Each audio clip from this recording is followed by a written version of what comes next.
ये वो, लेकिन कोई सबूत नहीं दे पाया, किसी फोरम पर कभी भी सबूत नहीं दे पाया, सिर्फ इल्जामात। तो मेरे ख्याल में इनका कोई फायदा नहीं है। और जब पाकिस्तान में ये इश्यूज चल रहे थे तो तब भी बड़ा प्रवोक करने की पाकिस्तानी अवाम को कोशिश की गई और बड़ा कुछ करने की कोशिश की गई, लेकिन पाकिस्तान की अवाम हो, पाकिस्तान की मिलिट्री हो या फिर पाकिस्तान की जो गवर्नमेंट है, ये हमेशा कोई भी जब आपकी फॉरेन पॉलिसी होती है, कोई इंटरनेशनल इशू होता है, तो उसको लेकर एक पेज पर होते हैं, पाकिस्तानियों की एक ही आवाज होती है। हम ये नहीं कह सकते, बल्कि आप ये नहीं कह सकते कि जी पाकिस्तान की मिलिट्री ये कर रही है, पाकिस्तान की पब्लिक ये कह रही है, या उसके ये सेंटिमेंट्स हैं, या पाकिस्तान की गवर्नमेंट ये है। आपने ये चीज देखी, जिनको आप बात कर रहे हैं ना कि ये पीटीआई या ये दूसरे लोग कहते हैं कि ये 17 सीटों वाली गवर्नमेंट है, इसी इसी गवर्नमेंट को उन्हीं लोगों ने जो ऐतराज करते थे, उन्होंने कहा था कि इस जंग में हम आपके साथ खड़े हैं। पूरा पाकिस्तान इसी प्राइम मिनिस्टर जो आपके सामने है इसके पीछे खड़ा था। मिलिट्री पूरे पाकिस्तान की इसी प्राइम मिनिस्टर के ऑर्डर्स को फॉलो कर रही थी सर।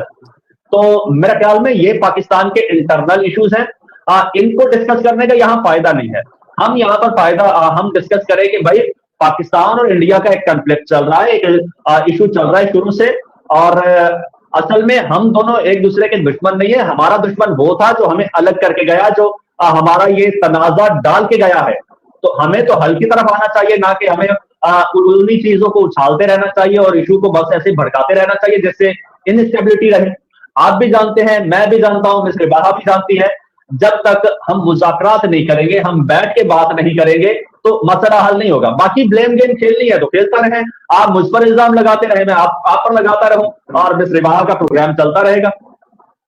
अच्छा, इरफान साहब एक देखिए, बात आपने जैसे इंटरनल पॉलिटिक्स कहा ना, जी जी। जो मुल्क सर इंटरनली देखिए, इसी तरह से आपके भारत में पता नहीं क्या कुछ नहीं होता। मैं सारी चीजें बता रहा हूँ इरफान साहब। देखिए, जो मुल्क अंदर से ही स्टेबल ना हो, वो बाहर स्टेबल नहीं हो सकता है।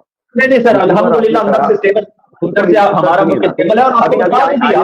IMF की 80 पन्नों की एक रिपोर्ट आई है, मुझे लगता है शायद आपने पढ़ी है कि नहीं मुझे पता नहीं, एक बार थोड़ा सा जी उसको जी, पढ़ मैंने लीजिएगा। बिल्कुल उसमें बिल्कुल पढ़ी है, मैंने बिल्कुल। काफी अच्छी अच्छी चीजें लिखी है कि किस तरह करप्शन कितने परसेंट होते हैं, और कितना बड़ा करप्शन का हिस्सा जो है, आप जहाँ 1 अरब के लिए घूम रहे हो, वहाँ कितने हजार अरब जो है वो करप्शन के भेंट हर साल चढ़ जाते हैं। तो इन सारी चीजों को लेकर के IMF की रिपोर्ट को आप बेहतर तरीके से पढ़िए। दूसरा, आपने कहा ना कि इंडिया ने कोई सबूत नहीं दिया। देखिए, मैं आपको बता दूं, 2008 और आज ही के दिन जब यहाँ ये अटैक चालू था, मैं आपको बहुत जिम्मेदारी से बताता हूँ, उस वक्त मनमोहन सिंह सरकार थी कांग्रेस की, उन्होंने पूरे डोजियर जो है इंटरनेशनली सबको दिए। और आपने कहा कि पॉलिटिकल कयादत और डिफेंस कुछ करता नहीं, यही नवाज शरीफ आज भी हयात है, अल्लाह उनकी हयाती उनको हयाती दे और तंदुरुस्त रखे। इन्होंने ही आमीन। कहा था कि जिस तरीके से कारगिल वॉर हुआ था, उसके अंदर कहा था कि इसकी जानकारी हमें नहीं थी, परवेज मुशर्रफ ने जो है ये धोखा किया था। ये ऑन रिकॉर्ड है, मतलब मैं इन सारी चीजों को ये नहीं कहूंगा कि सुनी सुनाई, ये ऑन रिकॉर्ड है, सर अभी ये आज भी आप सर्च करेंगे पुलवामा मिल की जाएंगे। बात कर रहे हैं, पुलवामा की बात नहीं, कर रहे हैं। हाँ, तो मैं सभी पे आ रहा हूँ, सुन तो लीजिए, उस वहाँ भी आ रहा हूँ। और अभी आपने कहा ना कि अफगानिस्तान के अंदर, तो सर मुझे बताइए, जब रशिया ने कब्जा किया था, तालिबान को ट्रेन किसने किया था, पाकिस्तान ने या अमेरिका ने? जो TTP आई है आज, जो पाकिस्तान के अंदर आप जो टेररिस्ट ऑर्गेनाइजेशन बता रहे हो, उसको लेकर के भी मुझे परफेक्टली याद है कि कमर जावेद बाजवा को साफ तौर पर मना किया गया था, लेकिन उन्होंने कहा कि नहीं नहीं नहीं, वो ठीक है। और आपके अभी जो CM थे खैबर पख्तून के अली अमीन गंडापुर, जिसके सामने उन्होंने स्टेटमेंट दिया है कि जब हम एक्शन लेते थे तो आर्मी ही हमको कहती थी कि गुड तालिबान बैड तालिबान। तो ये जो चीजें आप जिसकी बात कर रहे हो मुझसे, क्या होता है कि इंटरनली जब आप सेफ नहीं है, इंटरनली आप परेशान हैं, आपके लोग मारे जा रहे हैं, तो इंटरनेशनली आप आसान नहीं होता है बात करना। और दूसरी बड़ी बात यह है कि कोई भी पॉलिटिकल क़यादत हो, उसकी स्पाइन इतनी मजबूत चाहिए कि वो अपने फैसले ले सके। जैसा आपने कहा ना कि इंडिया के साथ जब मामला हुआ था, तो इमरान खान ने यही पूरी चीज़ों को लेकर के कहा था, तो मैंने भी वही कहा आपको कि पॉलिटिकल क़यादतें किसी भी मुल्क में हो, वो उतनी स्ट्रांग होनी चाहिए, उनके पास वो पावर होनी चाहिए। देखिए, जंगों में नुकसान हर मुल्क का होता है, ऐसा तो कोई आज तक मुझे नहीं लगता है कि सुपर पावर अमेरिका है तो उसका नुकसान नहीं हुआ है। का भी नुकसान हुआ है, जब जंगें होती है तो नुकसान होते हैं। और ये बात आपने बिल्कुल सही कही कि दोनों ही मुल्कों को मुज़ाकरात करने चाहिए, उनको बैठ के आपसी जो झगड़े हैं वो खत्म करने चाहिए।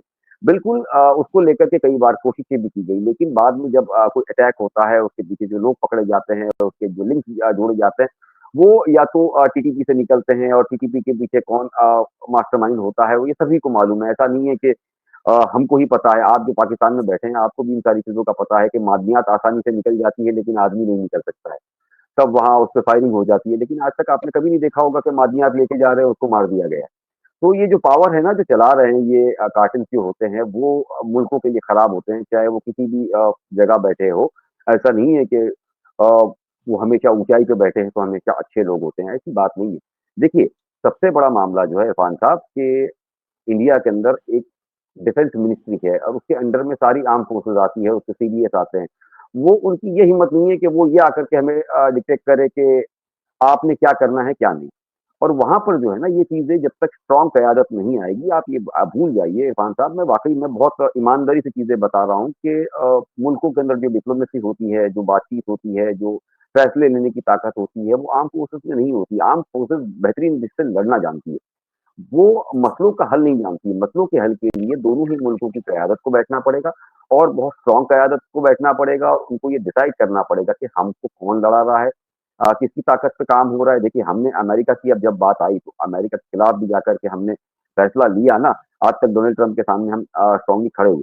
तो सिंपल सा फंडा ये है कि आप आज चाइना जो कि आपका पार्टनर माना जाता था एक तरीके से, आज वो आपसे एक पेज पर खुश नहीं है। आप चाइना को छोड़कर अब अमेरिका की तरफ बढ़ रहे हैं, तो मतलब ये कौन-सी क़यादत क्या करेगी, किसी को पता ही नहीं है कि कब आपको अमेरिका के साथ रहना है, कब चाइना के साथ रहना है। तो इन सारी चीज़ों को लेकर के पॉलिटिकल क़यादत बहुत ज़रूरी है इरफान साहब। और ये जो पॉलिटिकल क़यादत है, आप यकीन करिए, ये अगर स्ट्रॉन्ग है, तो आपके वहाँ भी जो अवाम है, उनके लिए बेहतरी होगी। आज डॉलर जो इतना पहुँच गया है, जो हालात आपके मुल्कों में चल रहे हैं, तो ये बीइंग ए पड़ोसी हमारे पे भी इसका असर होता है, क्योंकि पड़ोस के अंदर अगर कोई हालात चल रहे हैं, तो उसका असर पास-पड़ोस के लोगों पे आता है, पास-पड़ोस की कंट्री पे आता है। तो इसके असरात हम पर भी आते हैं, नहीं ऐसी बात नहीं है। देखिए, हम खुद चाहते हैं कि किसी तरीके से मसला जो है वो हल हो, आपस में बैठ कर के जिस तरीके से पहले आना-जाना शुरू हुआ था। तो दोनों ही कंट्री के जो आम अवाम है, वो चाहते हैं कि एक-दूसरे से मेल-जोल हो, एक-दूसरे के वहाँ आना-जाना हो। लेकिन जो टॉप लेवल क़यादत है, वो राज़ी हो, तब जाकर के ये काम किया जा सकता है। आम लोगों के मानने से या समझने से बॉर्डर्स नहीं खुलती है, ना आने के लिए वीज़ा मिलती है, ना परमिशन मिलती है। तो इसलिए इन सारी ही चीज़ों को लेकर के आपके यहाँ पर इस तरह की जो क़यादत हो, वो फैसले ले। बात करने के लिए किसने मना किया है?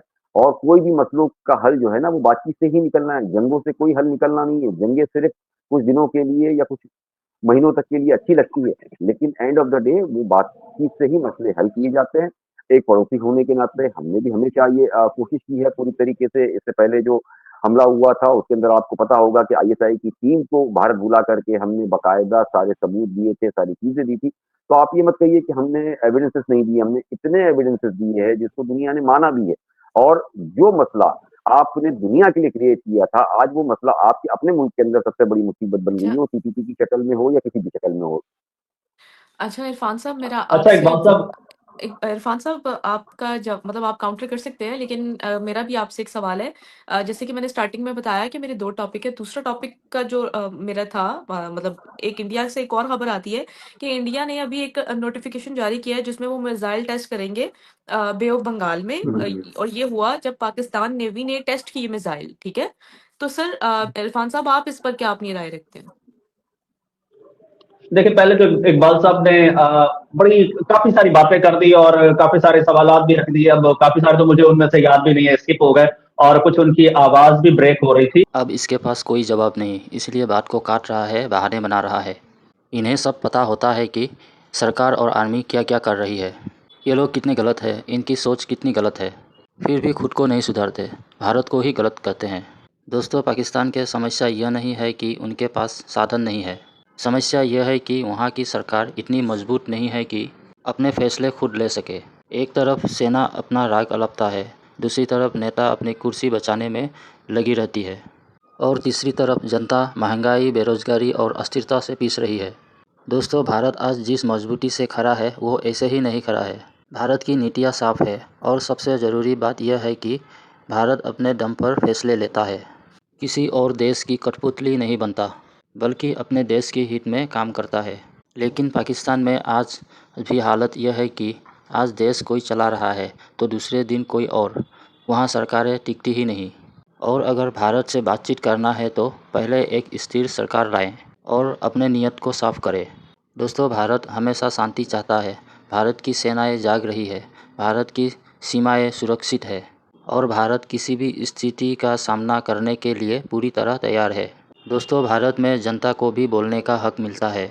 सरकारें जनता का भी फैसला सुनती और समझती है और सरकारें अपनी जनता के लिए बोलती है और फैसले लेती है जिससे जनता का भला हो सके। लेकिन जिस देश में अपनी ही सरकार सही फैसले ना ले सके और नेताओं के पास जनता के लिए सही फैसला लेने की ही ताकत ना हो और जहां सारे बड़े फैसले बंद कमरे में बैठे कुछ लोगों के इशारों पर हो, वहां बाहर के दुनिया का सामना कैसे होगा? और इसी वजह से वहां के हालात कभी ठीक नहीं होते। अगर घर के अंदर ही स्थिरता ना हो तो पड़ोसियों से बातचीत कैसे होगी?